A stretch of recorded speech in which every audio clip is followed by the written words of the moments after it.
কোনটির গলনাঙ্ক সবচেয়ে কম? নিচের কোনটির গলনাঙ্ক? স্যার অপশনগুলো হলো magnesium chloride, aluminium chloride, silicon chloride আর হলো সোডিয়াম ক্লোরাইড। উত্তর অ্যালুমিনিয়াম ক্লোরাইড। কি কি ছিল? ম্যাগনেসিয়াম ক্লোরাইড, ক্লোরাইড, তারপর সিলিকন ক্লোরাইড, আর কি আছে? Sodium chloride. Sodium chloride. কি উত্তর ছিল? স্যার কি যেন বললে? Aluminium chloride. অ্যালুমিনিয়াম ক্লোরাইড এটাতে আসলো না? সেটা উত্তর। গলনাঙ্ক? জি স্যার। আচ্ছা, কারণ গলনাঙ্ক তুলনা দেখতে হবে।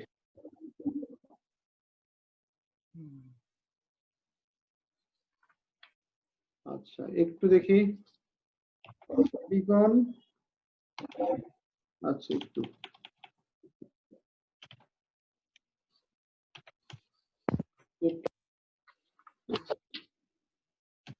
Melting point.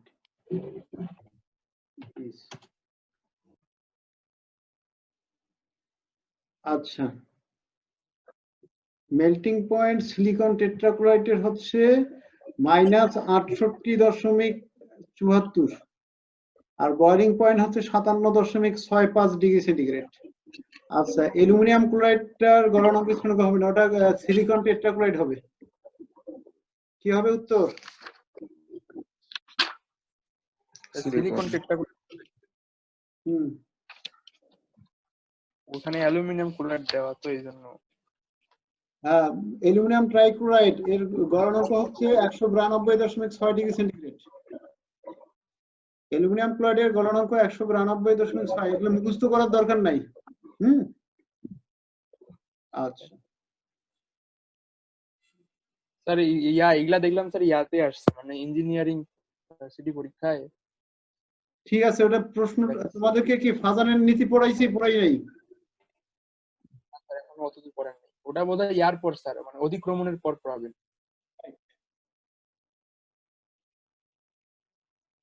আর স্যার আজকে আমাদের অধিক্রমণ পড়ার কথা, অরবিটাল। ওই গেল রে বাবা।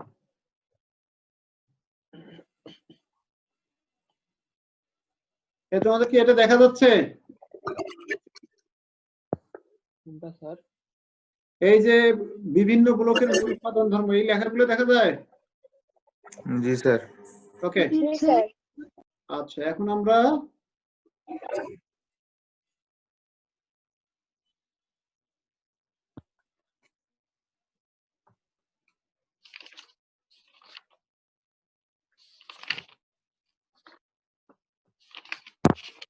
তোমাদের তো আমি সমজীবী বন্ধন কি শুরু করছি? শুরু করি নাই?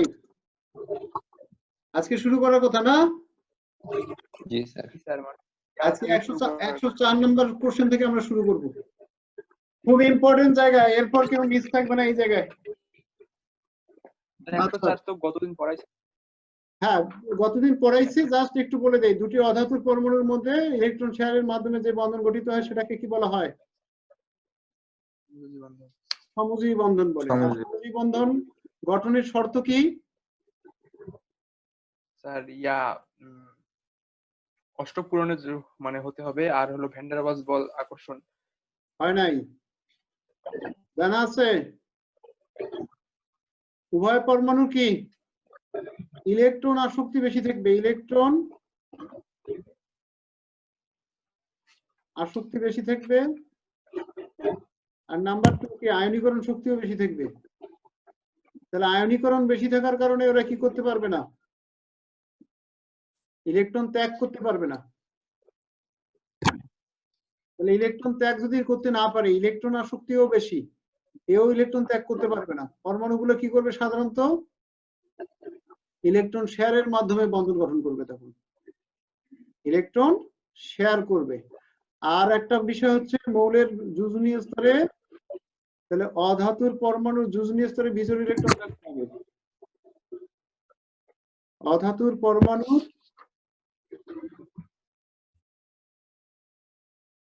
যোজনীয় স্তরে কি থাকতে হবে? বিজোড় সংখ্যক ইলেকট্রন থাকতে হবে।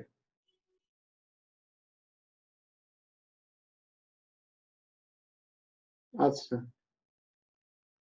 আর নাম্বার 2, পর্দাশনীর বাম থেকে ডানে গেলে পরমাণুর আকার ছোট হয় না? তাহলে এটা কি হতে হবে? পরমাণুর আকার ছোট হতে হবে। পরমাণুর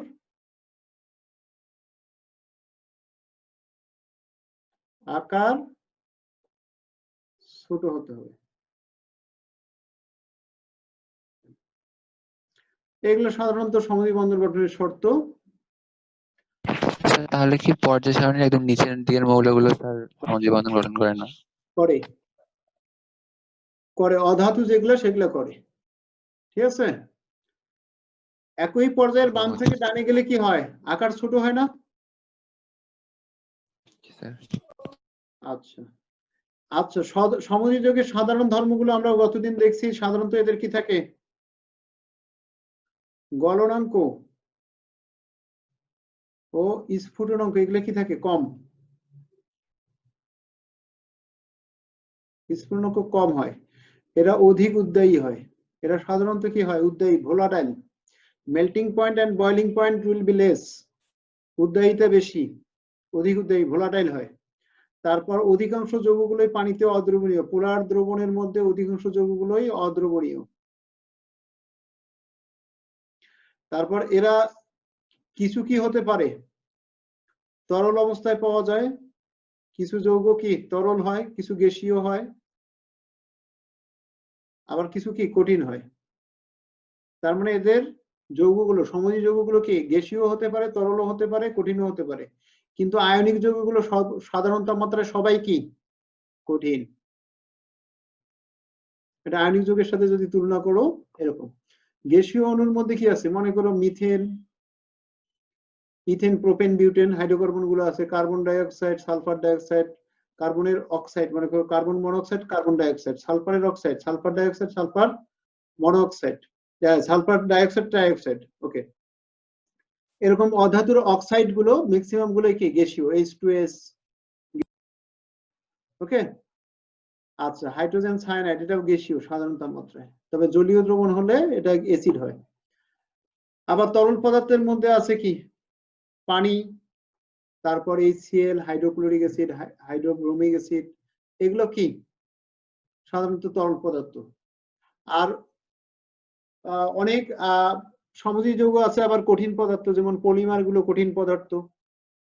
সিলিকন ডাইঅক্সাইড সমযোজী যৌগ, কঠিন পদার্থ। আচ্ছা, কার্বন টেট্রাক্লোরাইড তরল পদার্থ। এরকম যে যৌগগুলো আছে, কঠিন আছে, তরল আছে, গ্যাসীয় আছে। আচ্ছা, সাধারণত যে সকল অণুর আকার ছোট হলে ভ্যান ডার ওয়ালস আকর্ষণ বল কম হয়, তাহলে ওই যৌগের অণুটা কি হয়? গ্যাসীয়। আর যদি যৌগটা বিশেষ করে অপোলার হয় তাহলে তো কি ভ্যান ডার ওয়ালস আকর্ষণ বল। পোলার হলে তার মধ্যে কি থাকতে পারে? হাইড্রোজেন বন্ধন থাকতে পারে। আন্তঃনালিক আকর্ষণ বল বেশি থাকলে অনেক সময় আকার ছোট হলেও সেটা কি তরল অবস্থায় থাকে। আর পলিমার অণুগুলো, বড় অণুগুলো সাধারণত কঠিন অবস্থায় থাকে। বড় অণু যেমন হাইড্রোজেন আয়োডাইড, আয়োডিনের আকার অনেক বড়, এটা সাধারণ তাপমাত্রায় কি তরল থাকতে পারে। আয়োডিন অণু কঠিন, ব্রোমিন তরল পদার্থ। এই ব্রোমিন অণু যৌগ না হলেও অণুগুলো কঠিন বা তরল এগুলো হতে পারে। ওকে, এর সাধারণ বিষয়গুলো তোমরা বই থেকে একটু এমসিকিউর জন্য পড়ে নিবা। কি থেকে? বই থেকে কিসের জন্য? এমসিকিউর জন্য। হ্যাঁ বলো। স্যার ইয়া অর্থ কি পোলার আয়ন মানে কি আয়নিত, মানে আয়ন, পোলার আয়ন মানে? না, এগুলো পড়াবো আমরা। পোলারিটি আর পোলার আয়ন দুটো বিপরীত বিষয়। পোলারিটি বিষয়টা মাথায় রাখবা সমযোজী যৌগের ক্ষেত্রে। কার ক্ষেত্রে? আর পোলার আয়ন বিষয়টা ব্যাখ্যা করব আমরা কিসের ক্ষেত্রে? আয়নিক যৌগের ক্ষেত্রে।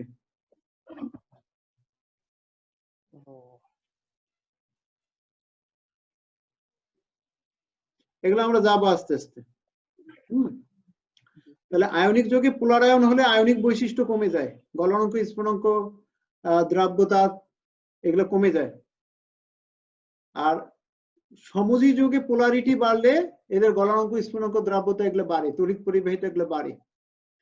তাহলে সমযোজী যৌগের আয়নিক বৈশিষ্ট্যের জন্য দায়ী হচ্ছে পোলারিটি। সমযোজী যৌগে কি কি বৈশিষ্ট্য থাকতে পারে? আয়নিক বৈশিষ্ট্য সৃষ্টি হয় পোলারিটির কারণে।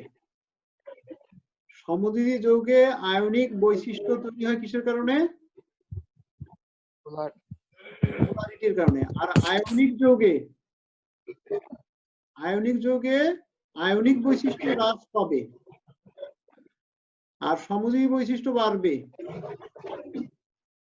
তাহলে আয়নিক যৌগে সমযোজী বৈশিষ্ট্য লাভ করে কিসের কারণে? পোলার আয়নের কারণে। পোলার আয়নটা হচ্ছে আয়নিক যৌগের ক্যাটায়ন আয়নের চার্জ হ্রাসের প্রক্রিয়া। মনে রাখো, আয়নিক যৌগের চার্জ, ক্যাটায়ন আয়নের চার্জ হ্রাস পেলে কি হয়? আয়নিক বৈশিষ্ট্যটা কমে যাবে। আর সমযোজী যৌগে চার্জ যদি সৃষ্টি হয় সেটা হচ্ছে পোলারিটি। ওই যে HCl অণু কি হয়? তড়িৎ ঋণাত্মকতার পার্থক্যের কারণে পানির, মনে করো অক্সিজেন আংশিক ঋণাত্মক, হাইড্রোজেন আংশিক ধনাত্মক, তাহলে এখানে চার্জ সৃষ্টি হচ্ছে। এই ধর্মটাকে কি বলা হয়? সমযোজী যৌগের অণুতে এরকম আংশিক ধনাত্মক চার্জ সৃষ্টির বিষয়টাকে বলা হয় পোলারিটি। তাহলে সমযোজী যৌগে চার্জ সৃষ্টি হলে তাহলে কি হয়? আয়নিক বৈশিষ্ট্য বৃদ্ধি পায়। আর আয়নিক যৌগে চার্জ হ্রাস পায়। ক্যাটায়ন দ্বারা অ্যানায়নিক পোলার আয়ন যখন হবে তখন চার্জ গুলো কি কমে যাবে। আয়নের চার্জ কমে গেলে এই বিষয়টাকে বলা হয় কি? পোলার আয়ন। এগুলো আমরা ডিটেলস পরে পড়বো। ওকে। অরবিটালের অধিক্রমণের উপর ভিত্তি করে তাহলে অরবিটালের অধিক্রমণের উপর ভিত্তি করে সমযোজী বন্ধন কয় প্রকার? দুই প্রকার, সিগমা বন্ধন আর পাই বন্ধন। সিগমা বন্ধন আর কি আছে? পাই বন্ধন। সিগমা বন্ধন দুটি অরবিটালের মুখোমুখি বা সামনাসামনি অধিক্রমণে যে সমযোজী বন্ধন গঠিত হয় তাকে সিগমা বন্ধন বলে। কি বন্ধন? এখন প্রশ্ন হচ্ছে মুখোমুখি অধিক্রমণ বা সামনাসামনি অধিক্রমণ কি, আবার অরবিটালেরই বা অধিক্রমণ কিভাবে হয়? তাহলে আমরা এগুলোতে পরে যাই। আগে মনে রাখো, দুটো অরবিটালের মুখোমুখি অধিক্রমণ হলে তাকে কি বলা হয়? সিগমা বন্ধন। মুখোমুখি বা সামনাসামনি অধিক্রমণ হচ্ছে এরকম, ফেস টু ফেস। মনে করো এটা একটা কি px অরবিটাল। কি অরবিটাল? px অরবিটালে একটা ইলেকট্রন আছে। তাহলে px অরবিটালে লোব কয়টা? দুটো করে থাকে না? হ্যাঁ, একটা অরবিটালে দুটো লোব। এটা একটা লোব, এটা একটা লোব। তাহলে এই লোবটাতে একটা ইলেকট্রন আছে। এখন শোনো, আরেকটা px অরবিটাল মনে করো, এটাতে একটা ইলেকট্রন আছে। দুটো অরবিটাল যখন পরস্পরের কাছাকাছি আসে, অরবিটাল দুটোর ইলেকট্রন মেঘের অধিক্রমণ হয় এরকম। একটার ইলেকট্রন মেঘ আরেকটার ইলেকট্রন মেঘের ভিতরে ক্রসিং হয়। এই অরবিটালের এটাকে বলে ওভারল্যাপিং। ওভারল্যাপিং বা অধিক্রমণ। ওকে।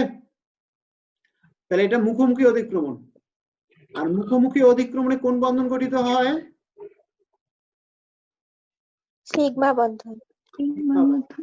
এটা মাথায় রাখো আপাতত, আমরা এগুলা ক্লিয়ার করব আবার। আর দুটো অরবিটালের পাশাপাশি অধিক্রমণ যদি হয়, অধিক্রমণ বা ওভারল্যাপিং যদি হয় পাশাপাশি, এটা মনে করো px অরবিটাল, এখানে একটা ইলেকট্রন, আর এখানে আরেকটা px অরবিটাল, এখানে একটা ইলেকট্রন। এই অরবিটাল যখন পাশাপাশি আসবে তখন সাইড টু সাইড পাশাপাশি অধিক্রমণ হয়। এখানে একটু জায়গায় অধিক্রমণ হয়েছে, এখানে ইলেকট্রন মেঘ, এখানে ইলেকট্রন মেঘ। এটাকে কি বলা হয়?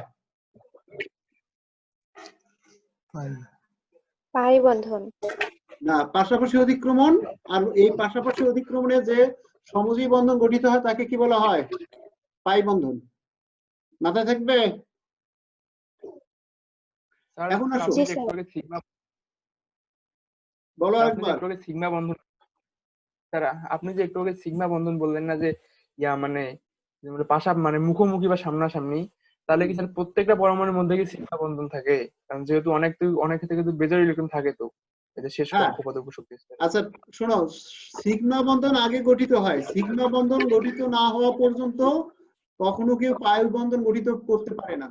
মনে করো HCl অণু, এখানে কি একক বন্ধন না, এটা সিঙ্গেল বন্ড না? হাইড্রোজেন ক্লোরিন, এটা এই বন্ধনটাকে কি বলা হয়? একক বন্ধন বা সিঙ্গেল বন্ড। যত সিঙ্গেল বন্ড আছে সবগুলো সিগমা বন্ধন। কি বললাম? যত সিঙ্গেল বন্ড আছে সবগুলো কি সিগমা বন্ধন। ওকে, আচ্ছা এই তোমাদের কথা শোনা যাচ্ছে কি না সমস্যা হচ্ছে? স্যার একটু আটকাচ্ছে।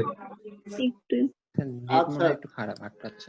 নেটটা কয়েকদিন থেকে বেশ খারাপ, আর হচ্ছে তোমাদের মনে হয় আবার দিনের বেলায় ক্লাস নেওয়া বেটার হবে। স্যার আমাদের সামনের মাস থেকে সামনাসামনি শুরু করবে। আর সামনাসামনি শুরু করবো, কিন্তু শুনছো বিশ্বের আবহাওয়া শুনছো? বাংলাদেশে কয়েকদিন আগে একদিনে 355 জন, 364 জন আগের দিন দেখলাম, গতকাল দেখলাম 1500 সামথিং। সারা বিশ্বে আবার বাড়তেছে। যাই হোক, আমরা সামনের মাস দেখবো, পরিস্থিতি দেখে তারপর শুরু করব। পড়াশোনার থেকে জীবন বেশি বড়, এটা মাথায় রাখবা। আচ্ছা স্যার। পড়াশোনার থেকে জীবন বড়, টাকা পয়সার থেকে জীবন বড়, সবকিছুর থেকে আপাতত কি জীবন বাঁচাতে হবে আগে। আচ্ছা, যে কোনো দুটি অরবিটালের মুখোমুখি অধিক্রমণে সিগমা বন্ধন গঠিত হতে পারে। যে কোনো অরবিটাল, পারমাণবিক অরবিটাল কি কি আছে বলতো?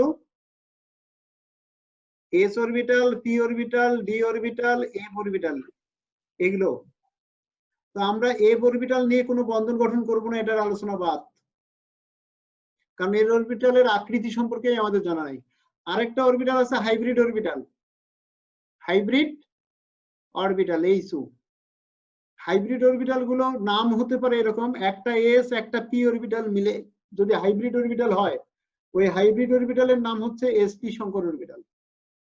হাইব্রিড অরবিটাল মানে কি? শঙ্কর অরবিটাল। আর এগুলো অ্যাটমিক অরবিটাল, পারমাণবিক অরবিটাল, এসপিডি, এগুলাকে কি বলবো আমরা? পারমাণবিক অরবিটাল।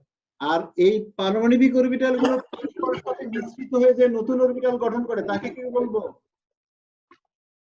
Hybrid orbital. শঙ্কর অরবিটাল। তাহলে একটা এস একটা পি মিশ্রিত হলে শঙ্কর অরবিটালের নাম কি? SP. SP. SP. SP, SP Shankar orbital গঠিত হবে পারমাণবিক অরবিটালের সমান সংখ্যক। এটা যদি একটি হয়, এটা একটি হয়, কয়টা অরবিটাল মিশ্রিত হচ্ছে? দুটা। তাহলে শঙ্কর দুইটা। অরবিটাল হবে কয়টা? দুইটা। এসপি শঙ্কর অরবিটাল একসাথে তৈরি হয় কয়টা? দুইটা।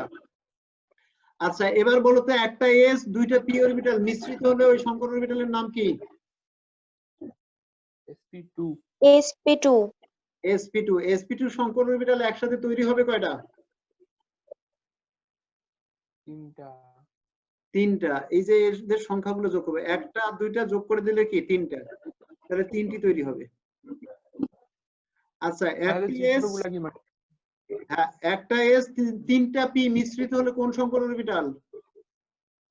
sp3। sp3 কয়টা তৈরি হবে? চারটা। চারটা। এই বিষয়টা একটু সহজ ভাবে আমরা বলে যাই, পরবর্তীতে ডিটেইলস শিখবো। একটা এস তিনটা পি একটা ডি, শঙ্কর অরবিটালের নাম কি হবে? একটা এস তিনটা পি আর একটা ডি, শঙ্কর অরবিটালের নাম sp3। এগুলোকে sp স্কয়ার, sp কিউব এভাবে বলা যাবে না, sp2 sp3 sp3d এরকম। তাহলে কয়টা তৈরি হবে এটা? পাঁচটা। পাঁচটা। ক্লিয়ার কি? এরকম একটা জি এস স্যার। তিনটা পি দুইটা ডি পরস্পর মিশ্রিত হলে 6টি sp3d2 শঙ্কর অরবিটাল তৈরি হবে। sp3d2 বুঝা গেছে তোমাদের? জি স্যার। আচ্ছা, আমি বললাম যে কোনো দুটি অরবিটালের মুখোমুখি অধিক্রমণে সিগমা বন্ধন গঠিত হতে পারে। তার মানে এস অরবিটালের সাথে এস অরবিটাল মুখোমুখি অধিক্রমণে কোন অরবিটাল তৈরি হতে পারে? সিগমা বন্ধন হতে পারে। ওকে, এস এর সাথে পি অরবিটাল মিশ্রিত হলে কি হতে পারে? সিগমা বন্ধন। এস এর সাথে ডি, পি এর সাথে পি,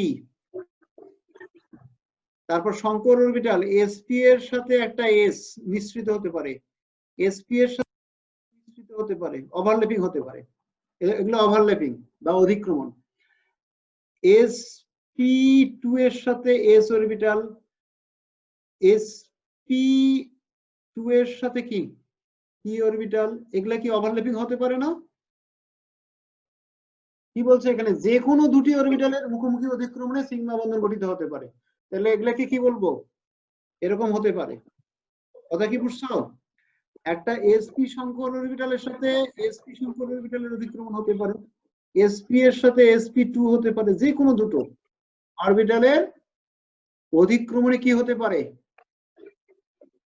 সিগমা বন্ধন গঠিত হতে পারে। তাহলে মুখোমুখি অধিক্রমণ যে কোনো দুটো অরবিটালেরই হতে পারে, তবে অবশ্যই মাথায় রাখবে ওই অরবিটাল গুলো একটা ইলেকট্রন বিশিষ্ট অরবিটাল হতে হবে, বিজোড় ইলেকট্রন বিশিষ্ট হতে পারে। s অরবিটালে একটা আছে, আরেকটা s অরবিটালে দুইটা ইলেকট্রন আছে, তাহলে এই s অরবিটালটা কি বন্ধন গঠন করবে?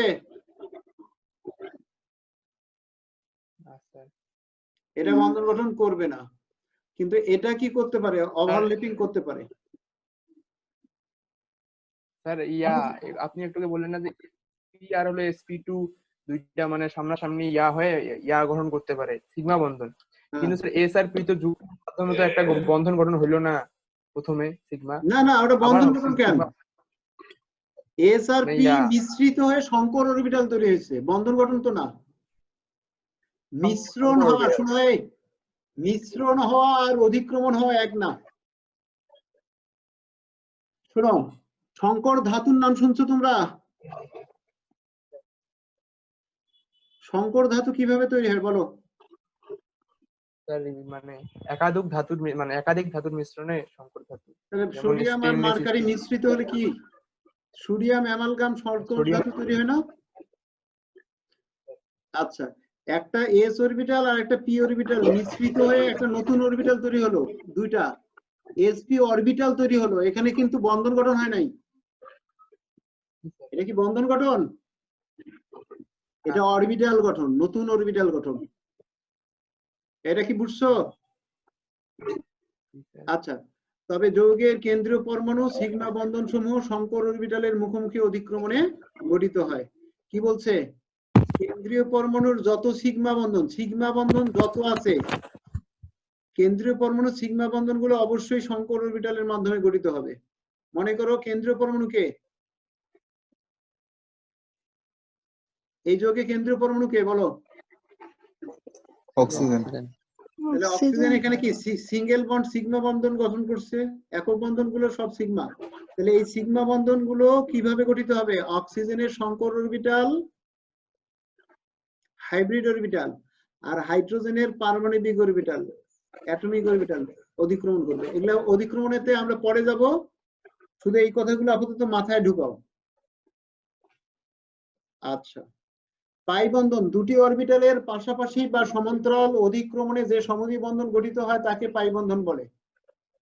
তাহলে পাশাপাশি বা সমান্তরাল অধিক্রমণে যে সমদ্বি বন্ধন গঠিত হয় তাকে কি বলা হয়, পাই বন্ধন। দুটি পি অরবিটাল অথবা দুটি ডি অরবিটাল অথবা একটি পি অরবিটাল ও একটি ডি অরবিটালের পাশাপাশি অধিক্রমণে পাই বন্ধন গঠিত হয়। সকল অরবিটাল পাই বন্ধন গঠন করে না। কোন কোন অরবিটাল পাই বন্ধন গঠন করে না? ইম্পর্টেন্ট, এস অরবিটাল কখনো পাই বন্ধন গঠন করে না, শঙ্কর অরবিটাল কখনো পাই বন্ধন গঠন করে না। মাথায় থাকবে। মাইশা বলো কি বলছি?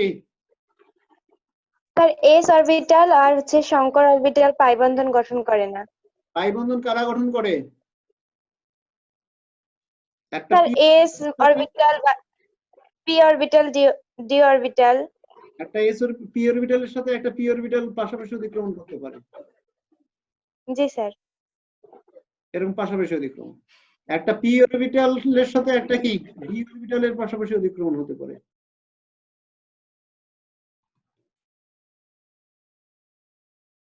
এটা আমি খুব তাড়াতাড়ি দেখাচ্ছি, এরকম পাশাপাশি অতিক্রমণ। আচ্ছা, আর একটা ডি অরবিটালের সাথে ডি অরবিটালের পাশাপাশি অতিক্রমণ হতে পারে, চিত্র পরে দেয়া আছে। তাহলে এভাবে পাই বন্ধন গঠিত হতে পারে পাশাপাশি বা সমান্তরাল, পাশাপাশি বা কি সমান্তরাল অতিক্রমণ। আর মুখোমুখি একই অক্ষ বরাবর অতিক্রমণ হলে এটা মুখোমুখি। আর পাশাপাশিতে অক্ষ অক্ষ না, দুইটা অক্ষ কি থাকবে? সমান্তরাল থাকবে। তাহলে দুইটা অক্ষেও অরবিটালের পাশাপাশি অতিক্রমণ, তাহলে এটা কি অরবিটাল সমান্তরালে অতিক্রমণ। আর দুইটা অক্ষ যদি একবারে কি মুখোমুখি থাকে, তাহলে এটা একই অক্ষ বরাবর এসে যে অতিক্রমণটা হয় সেটাকে বলা হয় মুখোমুখি অতিক্রমণ। মনে করো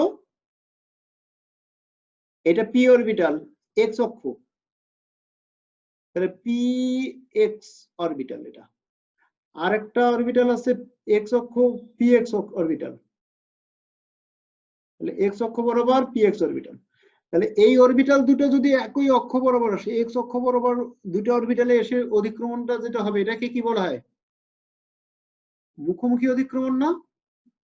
দুইটা গাড়ির মুখোমুখি সংঘর্ষ, যেমন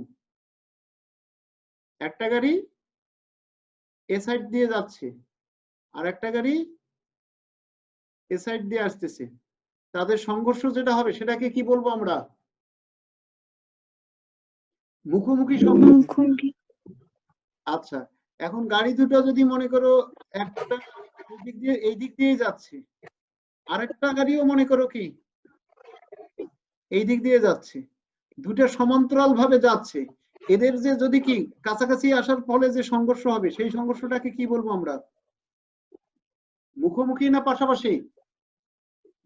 পাশাপাশি। তাহলে এটা হচ্ছে মুখোমুখি সংঘর্ষ, একই অক্ষ বরাবর এসে বিপরীত দিক থেকে আসবে। এটা একদিক থেকে আসবে, যদি এটা উত্তর দিক থেকে আসে এটা আসবে কি দক্ষিণ দিক থেকে। আর দুইটা যদি একই দিকে কি একই অক্ষ বরাবর আছে বা ভিন্ন ভিন্ন অক্ষ বরাবর যদিও থাকে, একই অক্ষ বরাবর হয়ে যেতে পারে, তারা যদি এভাবে কাছাকাছি পাশাপাশি আসে তাহলে যে সংঘর্ষ হবে সেটা হবে কি সাইড টু সাইড বা পাশাপাশি অতিক্রমণ। তাহলে এটা মুখোমুখি আর এটা কি পাশাপাশি। পাশাপাশি। ক্লিয়ার? স্যার। আচ্ছা, এখন দেখো এখানে এস অরবিটালের সাথে এস অরবিটালের যে অতিক্রমণ ওভারল্যাপিংটা হচ্ছে এটাকে কি বলবো আমরা? মুখোমুখি না পাশাপাশি? মুখোমুখি, একই অক্ষ বরাবর আসবে। যে এই এসটা আসতেছে এই এক্স এর দিকে, এই এসটা আসতেছে এই এস এর দিকে, একই অক্ষ বরাবর আসবে। এটা যদি এক্স অক্ষ বরাবর আসে এটাও এক্স অক্ষ বরাবর আসবে, এসে পরস্পর কি অতিক্রমণ করবে। এক্ষেত্রে মাথায় রাখবে এস অরবিটাল কখনো পাশাপাশি অতিক্রমণ করে না, সমান্তরাল। এস অরবিটাল যখনই অতিক্রমণ করবে কি সমান্তরাল মুখোমুখি অতিক্রমণ, সবসময় ফেস টু ফেস। এটা কি বুঝছো তোমরা? তার মানে এস অরবিটাল সবসময় কি বন্ধন গঠন করে? সিগমা বন্ধন গঠন করে। কি বন্ধন? ওই যে একটু আগে বললাম কখনো এস অরবিটাল কখনো কি করে না, পাই বন্ধন গঠন করে না। একটু আগে ছিল না আমাদের? জি স্যার। পাই বন্ধন গঠন করে না। আর কে করে না?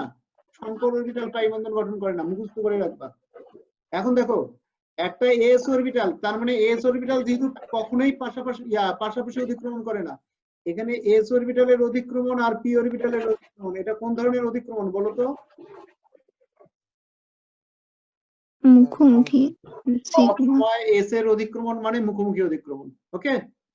আর পি অরবিটাল এটাও মনে করো জেড অক্ষ বরাবর, এটাও জেড অক্ষ বরাবর এই দিক দিয়ে আসতেছে, তাহলে এটা কোন অতিক্রমণ?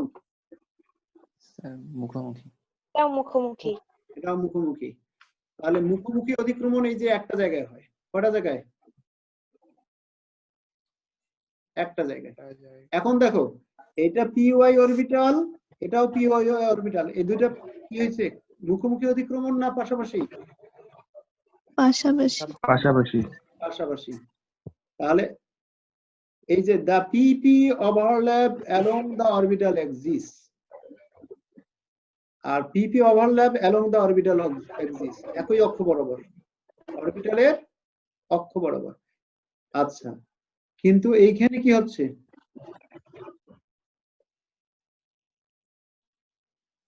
এই যে PP সাইডওয়ে ওভারল্যাপ মানে কি সাইড টু সাইড, পার্শ্ব দিয়ে কি অতিক্রমণ হচ্ছে।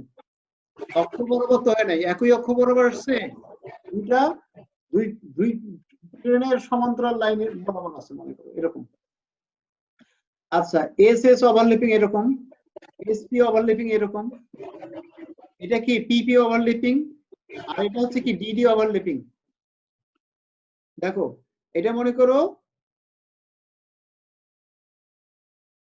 dx square y square, dx square y square, আর এটাও একটা dx স্কয়ার y স্কয়ার। তাহলে এই অরবিটালে ইলেকট্রন কটা থাকবে? একটা না? একটা না থাকলে তো সেটা সমযোজী বন্ধন গঠন করবে না। তাহলে এটাতে একটা ইলেকট্রন আছে মনে করো, আর এটার একটা ইলেকট্রন, ওভারল্যাপিং এর পর এই জায়গায় থাকবে ইলেকট্রন দুটো।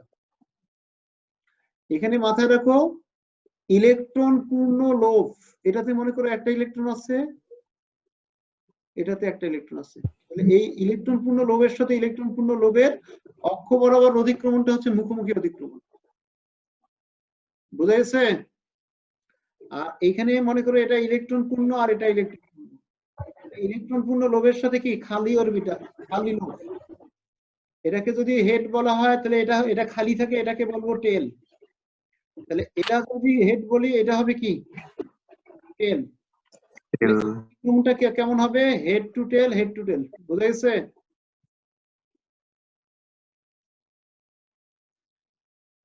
হেডের সাথে স্যার এই জায়গাটা আরেকবার বলি, আমি বললাম মনে করো এটা px অরবিটাল, এখানে একটা ইলেকট্রন আছে, আর এইখানে যদি কি এইখানেও ইলেকট্রন থাকে, এদের এইটার সাথে এটার অধিক্রমণ কখনো মুখোমুখি অধিক্রমণ হবে না, এটা হেড।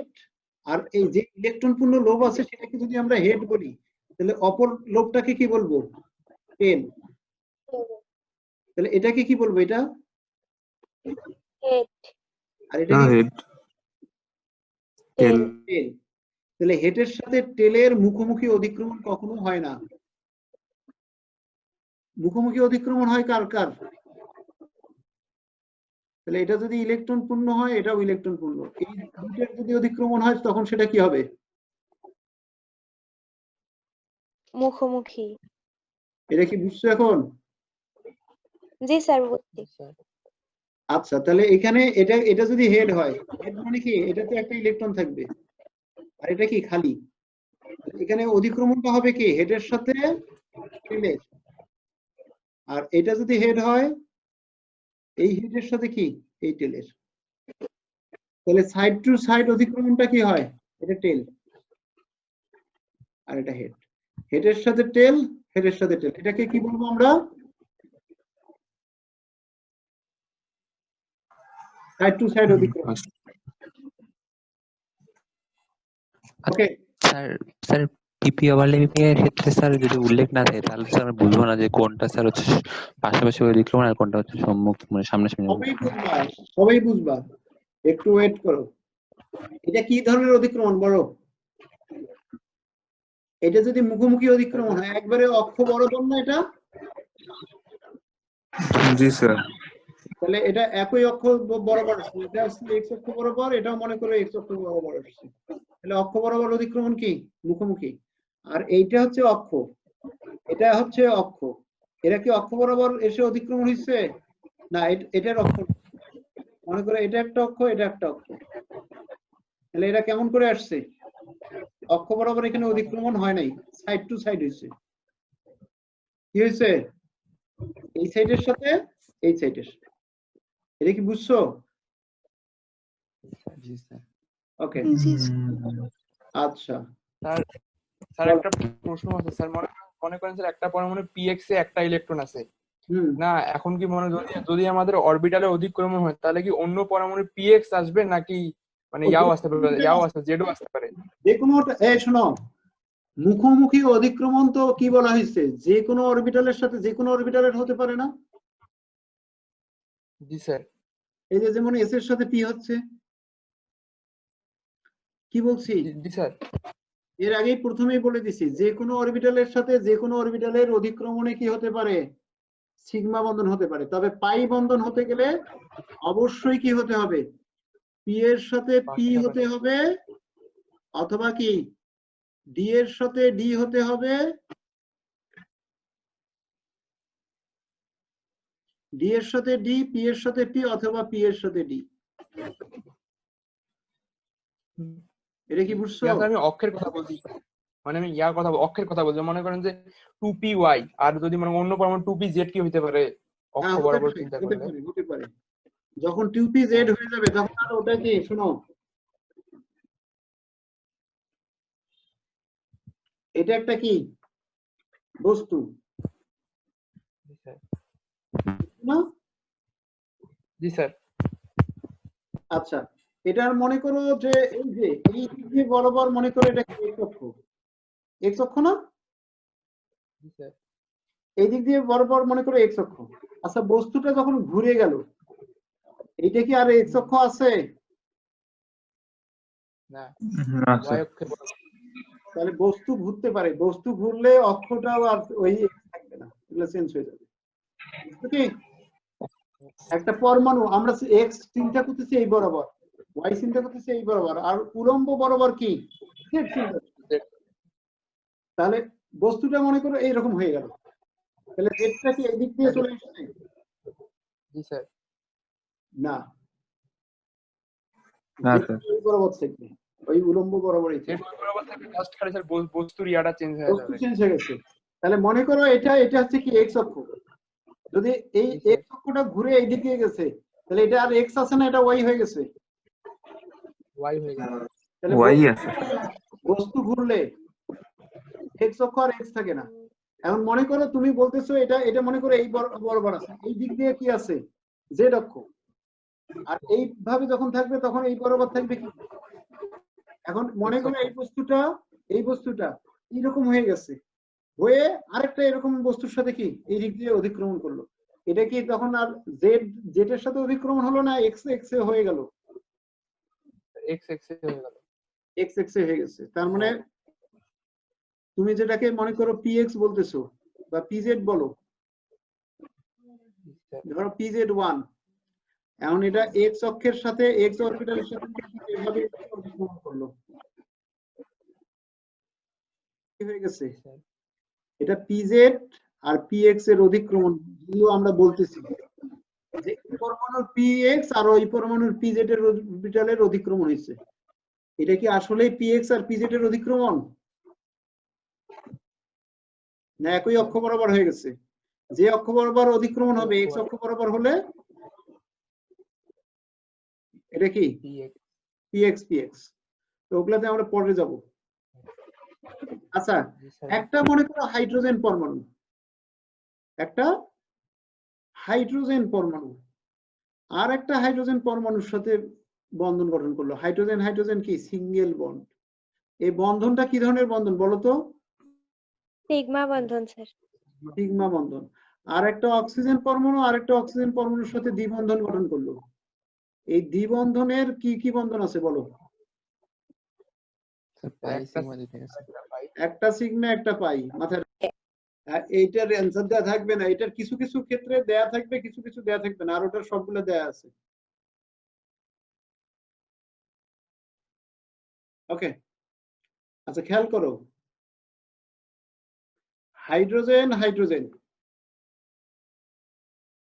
তাহলে হলে হাইড্রোজেন হাইড্রোজেন কি একক বন্ধন,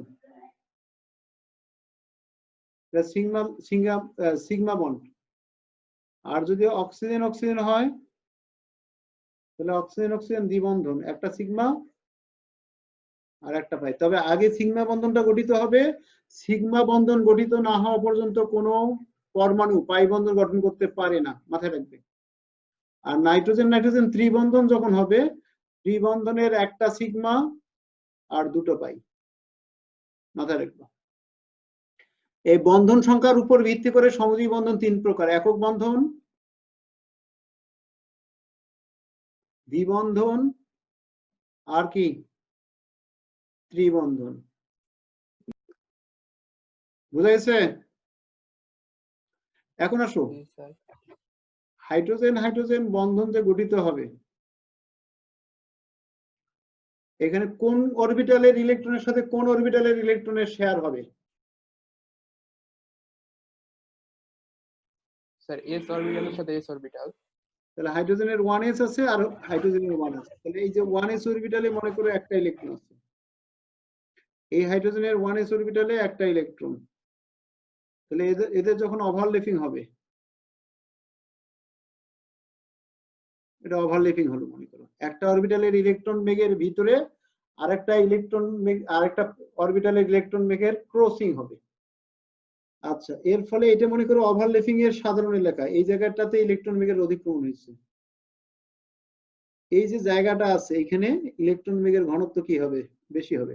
দুই পরমাণু নিউক্লিয়াসের মাঝখানে কি ইলেকট্রন বেগের সাধারণ ঘনত্বের যে এলাকা তৈরি হয় সেটাকে বলা হয় ওভারল্যাপিং এরিয়া। আর এই যে পরবর্তীতে জানবা এটাইকে বলা হয় কি আণবিক অরবিটাল, মলিকুলার অরবিটাল।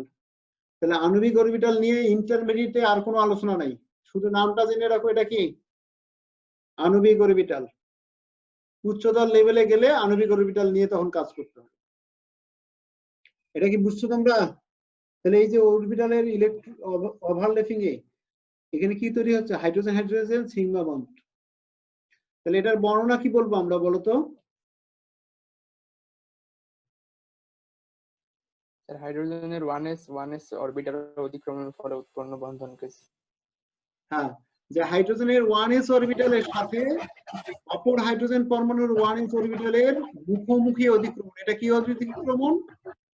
মুখোমুখি অতিক্রমণ। মুখোমুখি অধিক্রমণে একটি হাইড্রোজেন হাইড্রোজেন সিগমা বন্ধন তৈরি হয়। হাইড্রোজেন হাইড্রোজেন কি বন্ধন? সিগমা বন্ধন। সিগমা বন্ধন। এটা কিভাবে তৈরি হচ্ছে? হাইড্রোজেনের 1s অরবিটালের সাথে অপর হাইড্রোজেনের 1s অরবিটালের মুখোমুখি অধিক্রমণে হাইড্রোজেন হাইড্রোজেন সিগমা বন্ধন তৈরি হয়। ওকে, আচ্ছা এখন দেখো হাইড্রোজেন আর একটা মনে করো ফ্লোরিন বন্ধন গঠন করবে, একক বন্ধন। এই হাইড্রোজেনের যোজনী স্তরে কোন অরবিটাল? 1s, তাই না? আর ফ্লোরিনের ক্ষেত্রে কি? 2pZ1, 1s2 2s2। এই বন্ধন গঠনের ব্যাখ্যার সময় অবশ্যই পরমাণুর যোজনী স্তরের ইলেকট্রন বিন্যাসটা হুন্ডের নীতিতে লিখবা। কোন নীতি? তাহলে 2px2 2py2 আর কি 2pz1 হবে না? সমযোজী বন্ধন গঠনে কারা অংশগ্রহণ করে? এই জোড় ইলেকট্রন গুলোকে বলা হয় লোন পেয়ার ইলেকট্রন। এদেরকে কি বলা হয়? যোজনী স্তরের যে ইলেকট্রন জোড় গুলো বন্ধন গঠনে অংশগ্রহণ করে না তাদেরকে কি বলা হয়? মুক্ত জোড় ইলেকট্রন। 19 পড়ছো না? তাহলে পরমাণুর যোজনী স্তরের যে ইলেকট্রন জোড় গুলো বন্ধন গঠনে অংশগ্রহণ করে না সেগুলো মুক্ত জোড়। মুক্ত জোড় অরবিটাল সন্নিবেশ সমযোজী বন্ধন গঠন করে, সমযোজী বন্ধন নয়। সন্নিবেশ সমযোজী বন্ধন পড়ানো হয়েছে না? তাহলে এগুলা সন্নিবেশ সমযোজী বন্ধন গঠন করবে, কিন্তু এই যে বিজোড় ইলেকট্রন বিশিষ্ট অরবিটাল কি গঠন করবে? স্যার এটা সমযোজী বন্ধন। সমযোজী বন্ধন। তাহলে এই যে 1s এর সাথে 2pz এর মুখোমুখি অধিক্রমণে হাইড্রোজেন ফ্লোরিন সিগমা বন্ধন গঠিত হবে। তাহলে 1s অরবিটাল কেমন? এটা না, একটা ইলেকট্রন। আর pz-টা কেমন? এটা একটা অরবিটাল, না একটা অরবিটাল একটা ইলেকট্রন। তাহলে এই যে দেখো, এটা কি বুঝছো তোমরা? তাহলে হাইড্রোজেনের 1s তাহলে তো এটা সামনাসামনি করলো, পাশাপাশি কেন করলো না? s অরবিটাল তো কখনো পাশাপাশি করে না। আর এটা সিগমা বন্ধন না?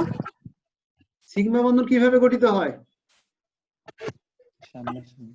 মুখোমুখি মুখোমুখি বা সামনাসামনি অধিক্রমণে। তাহলে এটা তো বন্ধনটাই হচ্ছে সিগমা বন্ধন, তার মানে অবশ্যই মুখোমুখি অধিক্রমণের মাধ্যমে গঠিত হবে।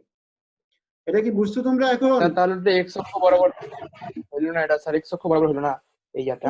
এখানে শোনো, অরবিটালের অধিক্রমণের ক্ষেত্রে আর এখানে কি তোমার এটা যদি এক্স অক্ষ হোক, এটা জেড অক্ষ বরাবর হতে পারে। এটা দেখালাম আমরা এভাবে। স্যার এটা অরবিটালটা কি অরবিটাল? কি জেড। জেড। তাহলে এটাকে এভাবে দেখানোর পর এখানেও অরবিটালের অধিক্রমণ দেখাইতে পারতাম না? ও বুঝা গেছে? জি স্যার। আচ্ছা বুঝছি। আচ্ছা, তাহলে ওই যে এটা হাইড্রোজেনের মানে ফ্লোরিনের 2p-Z আর এটা হাইড্রোজেনের 1s অরবিটাল, এটা গোলাকৃতির আর এটা কি ডাম্বেল আকৃতির p অরবিটাল। তাহলে এখানে কি হয়েছে, হাইড্রোজেনের s এর সাথে ফ্লোরিনের p অরবিটালের মুখোমুখি অতিক্রমণ হয়েছে। বোঝা গেছে? কালারটা কেন জানি চেঞ্জ হয়ে গেছে, হোক এটা ভুল আছে, কালার চেঞ্জ হয়ে গেছে, এরকম হবে। আচ্ছা, তাহলে একটা মনে করো ফ্লোরিন পরমাণুর সাথে আরেকটা ফ্লোরিন পরমাণুর বন্ধন গঠন হচ্ছে, কি বন্ধন?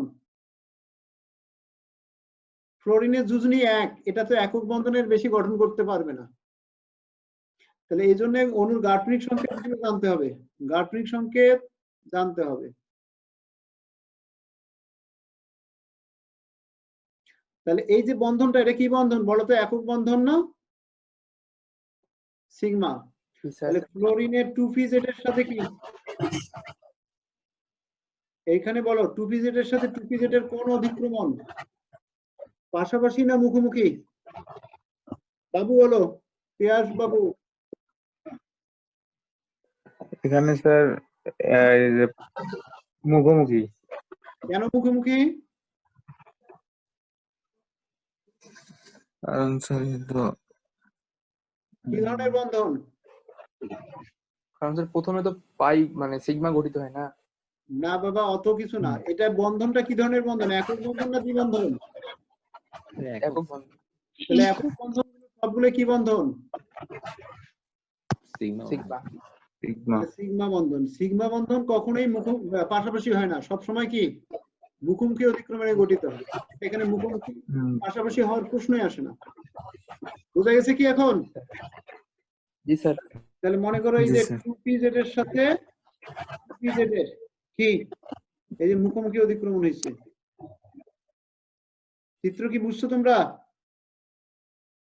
জি স্যার। একই অক্ষ বরাবর, এটা জেড অক্ষ বরাবরও হতে পারে, এটা যদি pz হয় এটাও pz, তাহলে জেড অক্ষ বরাবর হতে পারে। আচ্ছা, আমার মনে হয় বুঝছো। আচ্ছা, এখন আমরা বন্ধন সংখ্যার উপর ভিত্তি করে সমজীব বন্ধন কয় প্রকার বললাম? 3 প্রকার, একক বন্ধন, দ্বিবন্ধন, ত্রিবন্ধন। সকল একক বন্ধন কি বন্ধন? সিগমা সিগমা বন্ধন। হারায় গেছে কে?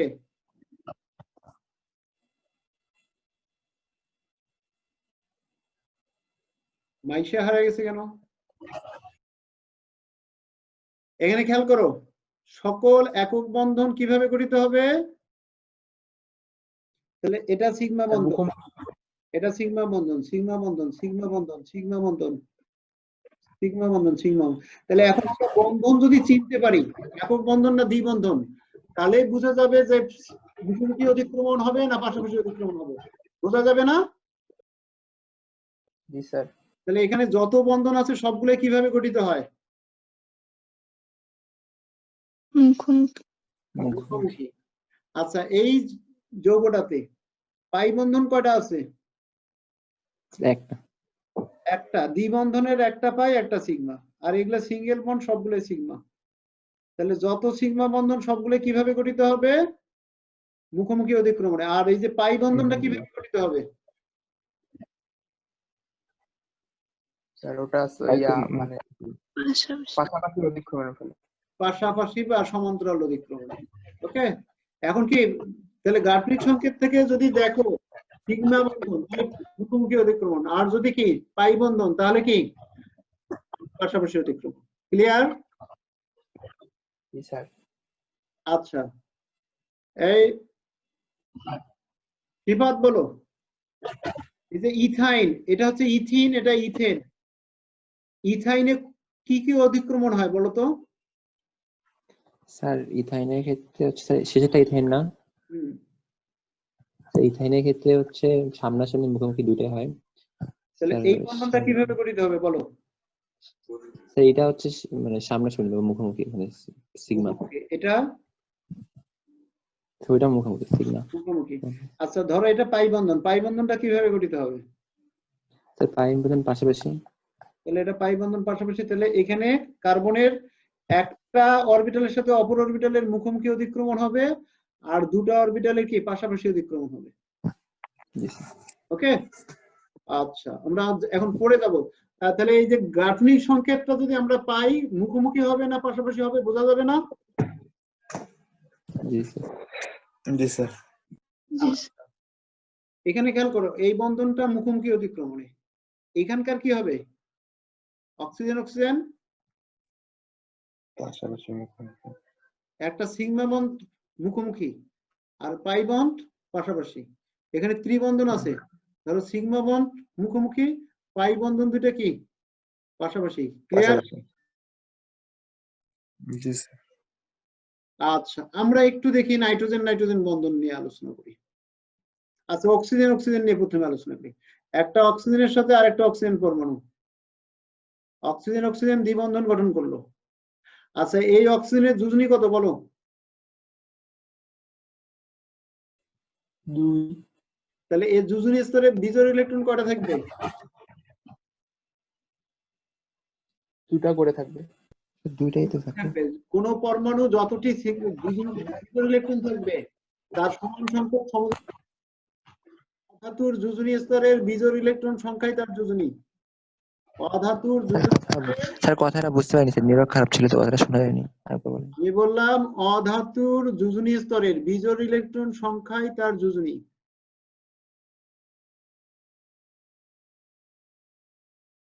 তাহলে এখানে অক্সিজেন বন্ধন গঠন করছে কয়টা? দুইটা। দুইটা। অক্সিজেনের যোজনী কত?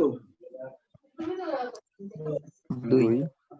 তাহলে অক্সিজেনের যোজনী 2, তার মানে তার যোজনী স্তরে বিজোড় ইলেকট্রন কয়টা থাকবে? দুইটাই। তাহলে অক্সিজেনের যোজনী স্তরে বিজোড় ইলেকট্রন দুটোই থাকবে। তাহলে কোন অধাতুর পরমাণুর যোজনী যত, সে তার যোজনী সমান সংখ্যক সমযোজী বন্ধন গঠন করে। তাহলে আমরা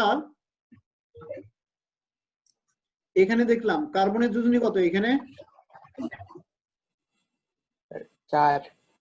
তাহলে কার্বনের যোজনী স্তরে বিজোড় ইলেকট্রন কয়টা থাকবে? 4টা। 4টাই থাকবে। তাহলে কার্বনের যখন আমরা ইলেকট্রন বিন্যাস করি, এমনিতে ইলেকট্রন বিন্যাস করলে হুন্ডের নিয়ম অনুসারে 1s2 2s2 2px1 2py1। বিজোড় ইলেকট্রন কয়টা আছে বাবা বলো তো? কার্বন 6 না? 2টা। তাহলে এই কার্বনের তো যোজনী 2, কিন্তু এখানে কার্বনের যোজনী কি?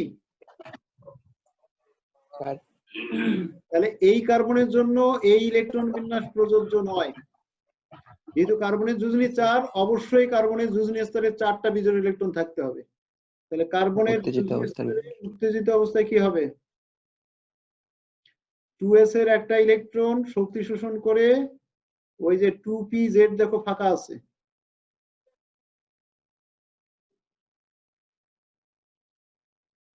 টুপি জেটে যাবে।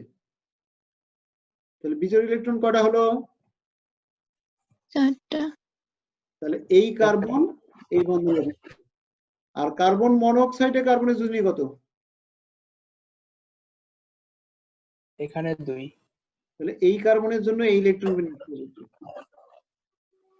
তাহলে যৌগ অনুসারে মৌলের যে ইলেকট্রন বিন্যাস হবে বা যোজনী যত হবে সেই সংখ্যক যোজনী স্তরে বিজোড় ইলেকট্রন দেখাতে হবে, এটা মাথায় রাখো। সালফারের যোজনী কত এখানে? 6। তাহলে সালফারের যোজনী স্তরে বিজোড় ইলেকট্রন কয়টা থাকবে? 6টা থাকতে হবে। ফ্লোরিনের যোজনী কত? ফ্লোরিনের 1। তাহলে একটা ফ্লোরিন একটা সালফারের সাথে একটাই সমযোজী বন্ধন গঠন করতে পারবে, আর বেশি পারবে না।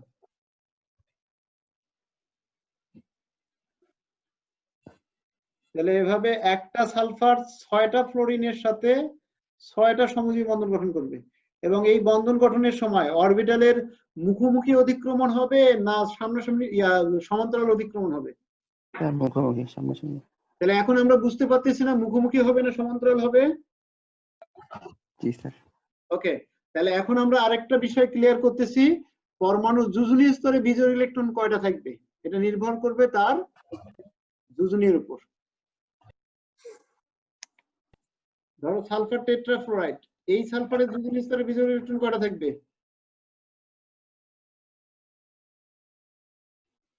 এখানে তো 4টা থাকবে। 4। সালফার মনে করো ডাইফ্লোরাইড, এই সালফারের যোজনী স্তরে কয়টা ইলেকট্রন থাকবে?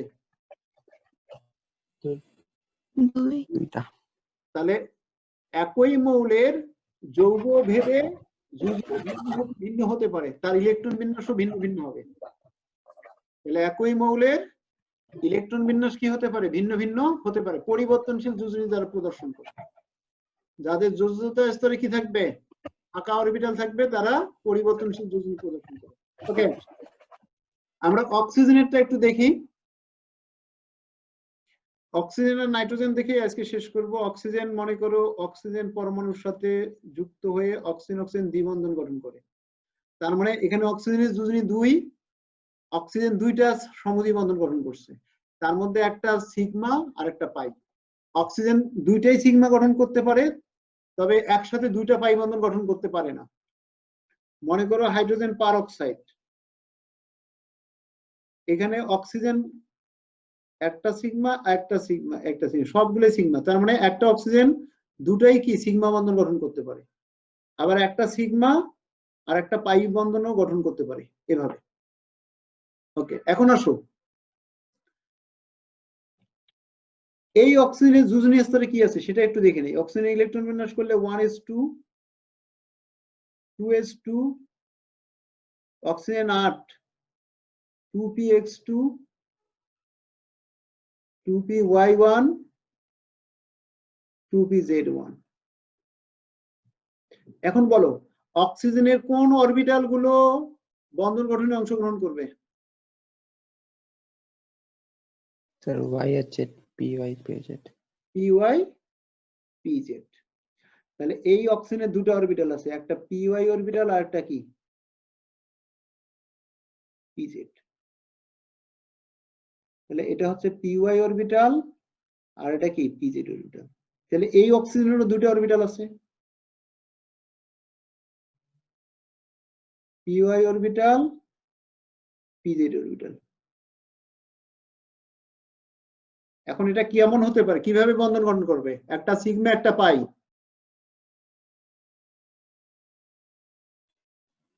মুখোমুখি আর হলো পাশাপাশি। তাহলে মনে করো py এর সাথে সাধারণত py এর মুখোমুখি হতে পারে, এরা মনে করো আগে বন্ধন গঠন করলো, তাহলে অক্সিজেনের একটা py অরবিটালের সাথে আরেকটা অক্সিজেনের py অরবিটালের মুখোমুখি অতিক্রমণ হলো। ওকে, আর এই অক্সিজেনের কি আছে? একটা pz অরবিটাল উলম্ব বরাবর আছে না, এই অক্সিজেনের আরেকটা py অরবিটাল উলম্ব বরাবর আছে। এই অরবিটাল গুলো কি আর মুখোমুখি কখনো হতে পারবে না। তাহলে একটা সিগমা বন্ধন গঠনের পর অন্যান্য অ্যাটমিক অরবিটাল পি অরবিটাল যেগুলো থাকে, মনে করো পিজেড পিজেড, তাহলে এই পিজেড অরবিটাল গুলো আর মুখোমুখি হতে পারে না, তখন এটা কিভাবে বন্ধন গঠন করে? পাশাপাশি। পাশাপাশি। পাশাপাশি অতিক্রমণটা এখানে আমরা ওইভাবে দেখাতে পারতেছি না, এই ডট ডট চিহ্ন দিয়ে দেখাবো যে এই 2টা অরবিটাল পাশাপাশি অতিক্রমণ করে পাই বন্ধন গঠন করবে। এটা কি বুঝছো? স্যার প্রথমে তো পিওয়াই আর পিজেডও হইতে পারতো। সাধারণত হতে পারতো, তখন পিওয়াই আর পিজেড হলে পিজেডটাকে তো আর পিজেড তখন বলবো কি? মনে করো এটা পিজেড, ধরো এটা এটা পিজেড আর এটা পিওয়াই, এটা মনে করো ঘুরে এরকম হয়ে গেছে, তখন এটাই কি পিওয়াই অক্ষ বরাবর হয়ে গেছে, তাহলে দুটাই পিওয়াই। আর একটা কি উলম্ব বরাবর হয়ে গেছে না? জি স্যার। যেটা পিওয়াই পিজেডটা ঘুরে যদি পিওয়াই হয়ে যায়, তখন পিওয়াইটা ঘুরে কি হয়ে যাবে? পিজেড হয়ে যাবে। তাহলে ধরো এটা পিওয়াই, এটা পিওয়াই, তাহলে এখানে পিজেড আর পিজেড এর সমান্তরাল অতিক্রমণ। আচ্ছা, বোঝা গেছে? অনেক সময় আমরা এটাকে এভাবে লিখি, দেখো ধরো একটা অক্সিজেন পরমাণু আর একটা অক্সিজেন পরমাণু, আর এখানে কি আছে? এই অক্সিজেনের পিজেড, এই অক্সিজেনের পিজেড আছে, তাহলে এটা তো সিগমা বন্ধন। এই পিজেড এর পাশাপাশি অতিক্রমণটা অনেক সময় এইভাবে লেখা হয়। আচ্ছা, এই পাশে লিখি, এটা সিগমা বন্ধন। এই পিজেড এর অধিক্রমণটাকে অনেক সময় এইভাবে রাখা পাশাপাশি। এটা কি বুঝছো? এই ইলেকট্রন গুলো পাই বন্ধনের অধিক্রমণ সাধারণত কি হয়? দুর্বল। পাই বন্ধন গঠনে সমান্তরাল অধিক্রমণ দুর্বল ভাবে হয়, বেশি অধিক্রমণ হয় না। আর সিগমা বন্ধন গঠনে দুটো অরবিটালের অধিক্রমণ একবারে কি ক্রসিংটা বেশি হয়।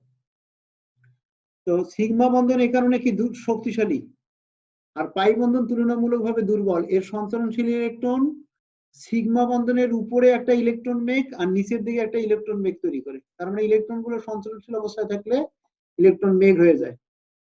তাহলে এরকম অক্সিজেন পরমাণু, অক্সিজেন পরমাণু। আচ্ছা, এর ইলেকট্রন মেঘ গুলোকে আমরা এইভাবে দেখাচ্ছি। এটা একবারে কি ইলেকট্রন মেঘ, ইলেকট্রনটা এখানে চলাচল করতেইছে এবং খুব দ্রুত। আর নিচের দিকে তাহলে সিগমা বন্ধনের উপরে নিচে কি দুটা পাই ইলেকট্রন মেঘ থাকে। এটা কি বোঝা গেছে তোমাদের? তাহলে এটা পাই ইলেকট্রন মেঘ আর এটা কি সিগমা বন্ধন।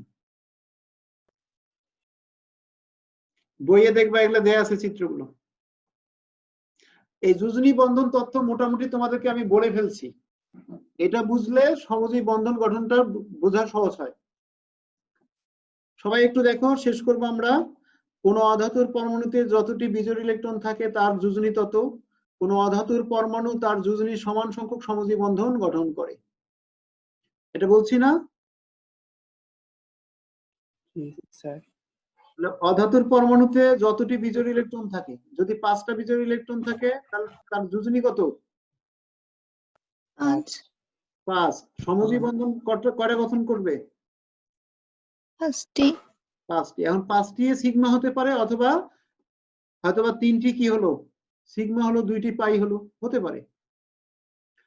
আবার 5টি কি সিগমা হতে পারে। আচ্ছা, যেমন সাধারণ অবস্থায় সালফারের ইলেকট্রন বিন্যাস করলে তার যোজনী স্তরে 2টি বিজোড় ইলেকট্রন থাকে। সালফারের ইলেকট্রন বিন্যাস সাধারণ অবস্থায় করলে সালফার 16। তাহলে নিয়নের পর কি 3s2 3px2 3py1 3pz1। যোজনী স্তরে বিজোড় ইলেকট্রন কয়টা? 2টা। তাহলে যোজনী 2। আচ্ছা, কাজেই সালফার সাধারণ অবস্থায় 2টি সমযোজী বন্ধন গঠন করবে। যেমন এই সালফারটা কি করতে পারে? এই সালফারের যোজনী স্তরে 2টা বিজোড় ইলেকট্রন আছে, H2S গঠন করতে পারে। এখানে সালফারের যোজনী 2। সালফার ডাইক্লোরাইড গঠন করতে পারে। এখানে সালফারের যোজনী 2। তাহলে যে যৌগগুলোতে সালফারের যোজনী 2 তার ইলেকট্রন বিন্যাস হবে এরকম। ক্লিয়ার? জি স্যার। আবার সালফারের যোজনী স্তরের ইলেকট্রন বিন্যাস চেঞ্জ হতে পারে না? তাহলে মনে করো এই যে px এর 2টা ছিল, 2টা ইলেকট্রনের একটা শক্তি শোষণ করে কি dx হয়ে গেছে, আগে ছিল 2টা। তাহলে এখন বিজোড় ইলেকট্রন কটা হচ্ছে? 4টা। তাহলে উত্তেজিত অবস্থায় সালফারের বিজোড় ইলেকট্রন আছে 4টা, যোজনী 4। তাহলে যে যৌগগুলোতে সালফারের যোজনী 4, যেমন সালফার ডাইঅক্সাইড, সালফার টেট্রাফ্লোরাইড, H2SO3, তারপর কি সালফার টেট্রাক্লোরাইড ইত্যাদি যৌগে সালফারের যোজনী 4। এই সালফার গুলোর ইলেকট্রন বিন্যাস হচ্ছে এরকম। বোঝা গেছে?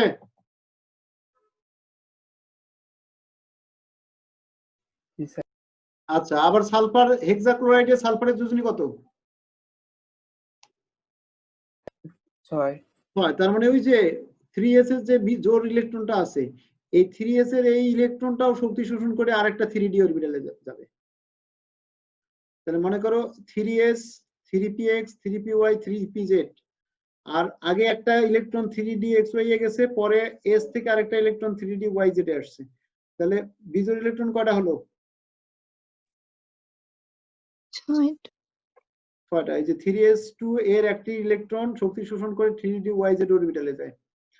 তাহলে সালফার হেক্সাফ্লোরাইড, সালফার ট্রাইঅক্সাইড ইত্যাদি যৌগে সালফারের যোজনী কত? 6।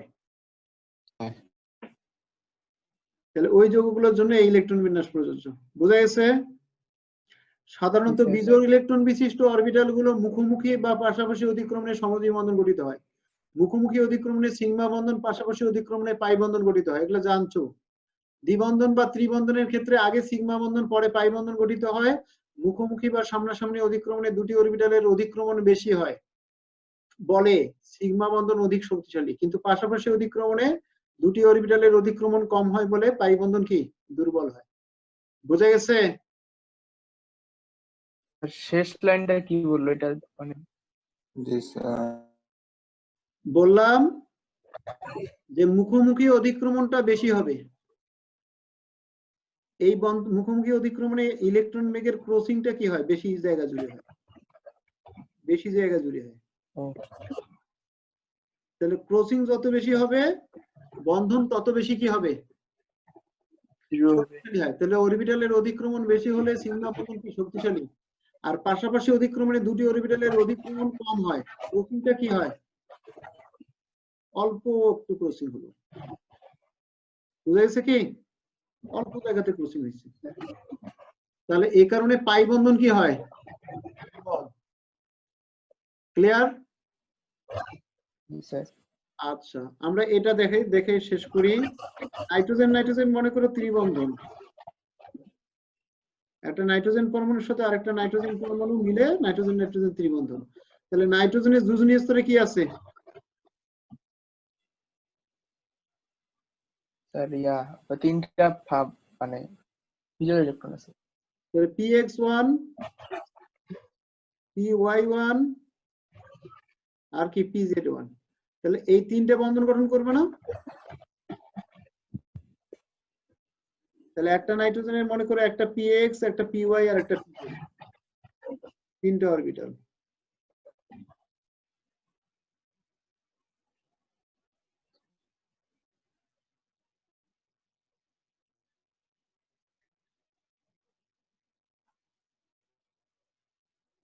তাহলে দুইটা নাইট্রোজেনের তিনটা অরবিটাল, একটা px, একটা py আর একটা কি pz। এটার মনে করো একটা px, py আর একটা কি, এটা px আর এটা pz। আচ্ছা খেয়াল করো, এগুলো প্রত্যেকটা অরবিটালে একটা করে ইলেকট্রন আছে, তাই না? তাহলে এখানে ইলেকট্রনের অধিক্রমণটা কি হবে, তাহলে আগে তো সিগমা বন্ধনটা গঠিত হবে। মনে করো px এর সাথে px এর অধিক্রমণ হলো, এখানে একটা ইলেকট্রন, এখানে একটা ইলেকট্রন, px অরবিটাল এর সাথে কি px অরবিটালের মুখোমুখি অধিক্রমণ হলো। আচ্ছা px px মুখোমুখি হওয়ার পর py আর py কি মুখোমুখি হতে পারবে আর? না স্যার। তাহলে pz pz এই দুটো কি আর থাকলো, সমান্তরাল থাকলো না? জি স্যার। জি স্যার। আচ্ছা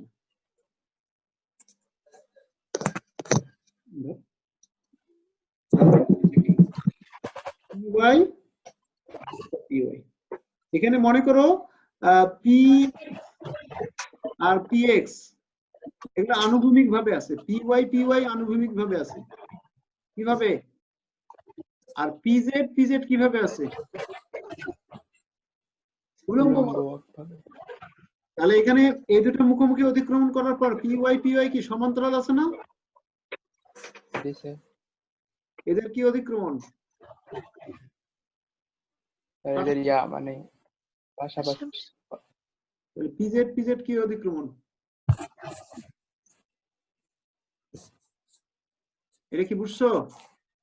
তাহলে এটা পাশাপাশি অতিক্রমণ করে একটা পাই বন্ধন, এটা পাশাপাশি অতিক্রমণ করে একটা পাই বন্ধন। তাহলে সিগমা বন্ধন একটা গঠিত হচ্ছে px এর সাথে px এর মুখোমুখি অতিক্রমণ, একটা পাই বন্ধন গঠিত হচ্ছে py এর সাথে py এর পাশাপাশি অতিক্রমণ, আর আরেকটা পাই বন্ধন গঠিত হচ্ছে pz এর সাথে pz এর পাশাপাশি অতিক্রমণ। বুঝা গেছে? জি স্যার। তো আজকে এই পর্যন্তই, নেক্সট দিন আমরা সংকর অরবিটাল করব। আরো বই থেকে তোমরা এই যে বন্ধন গঠনের যে বিষয়গুলো বললাম এগুলো বই থেকে অবশ্যই পড়বা। ঠিক আছে, আজকে ভালো থেকো সবাই, আল্লাহ হাফেজ। আসসালামু আলাইকুম।